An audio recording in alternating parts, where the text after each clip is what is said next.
5 নম্বর একটা কাজ নিজে করে দেখাতে হবে। সেটা হচ্ছে ২.৩৯৫ কে ১,০০,০০ দিয়ে গুণ করা হলে দশমিকের স্থান কিভাবে পরিবর্তন হয় তা চিন্তা করি ও লিখি। আগে সংখ্যাটা লিখি যে ২.৩৯৫। সংখ্যাটা লিখলাম, লেখার পর গুণ দিব কত দিয়ে? ১,০০০ দিয়ে। ১,০০০ অর্থাৎ একের পর তিনটা শূন্য আছে, ১, ২, ৩। দশমিক বিন্দুটা ঠিক ৩ ঘর ডাইনে চলে যাবে, অর্থাৎ দশমিক বিন্দুটা এখান থেকে এখানে চলে যাবে, ১, ২, ৩।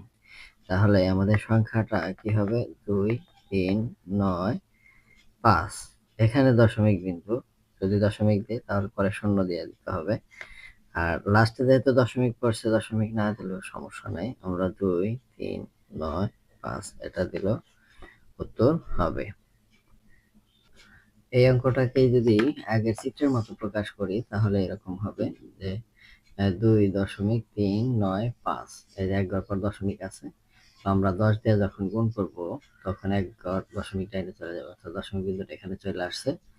আবার তারা যদি আবার ১০ দিয়ে গুণ দেয় দশমিক আরেক ঘর ডাইনে চলে যাবে, তারা যদি আবার ১০ দিয়ে গুণ দেয় দশমিক আরেক ঘর ডাইনে চলে যাবে। এই যে এইভাবে চিত্রের সাহায্যে, বইতে চিত্র যে এটা আছে ওটার সাথে কম্পেয়ার করে দেখালাম।